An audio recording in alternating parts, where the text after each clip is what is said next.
Hi all, வணக்கம். இது மது பழக்கம், ஆல்கஹால் அடிக்ஷன் பற்றிய விழிப்புணர்வு கதை. இதில் அப்பாவை பேர் சுந்தரம், தமிழாசிரியர். பையன் பேர் ஆதவன். ஆதவன் கடந்த ஒரு வருடமாக ஆல்கஹாலுக்கு கம்ப்ளீட்டாக அடிக்ட் ஆகி வேலை இல்லாமல் டெய்லி 10 மணிக்கு மேலே தான் வீட்டுக்கு வருவான். அதை பார்த்து வருத்தமடைந்த அப்பா ஒரு நாளைக்கு பொறுக்காமல் டைரெக்டாக பாருக்கே போய்ட்டார். அங்கே நடக்கிற உரையாடல் தான் இந்த கதை.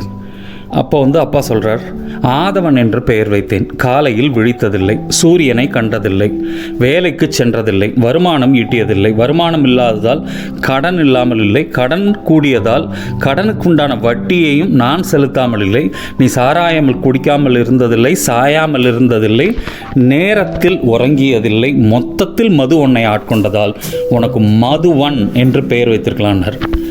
அப்புறம் வருத்தமாக சொன்னார், நான் வேண்டான்னு சொல்ல, மதுவை மருந்தாக தொடரு. நல்லா தான் படிச்சிருக்கே, உனக்கு நல்ல வேலை கிடைக்கும், எல்லாம் சரியாயிடும், நான் பார்த்துக்கிறேன், நாளையாவது நல்ல விடிவாக இருக்கட்டும் உனக்கு அப்படின்னு சொல்லிட்டு அவனை தோள் தாங்களாக வீட்டுக்கு கூப்பிட்டு போகிறார் வருத்தமாக. நன்றி. இது போன்ற கதைகள், கவிதைகளுக்கு ராசகவி சேனலை சப்ஸ்கிரைப் செய்யும்.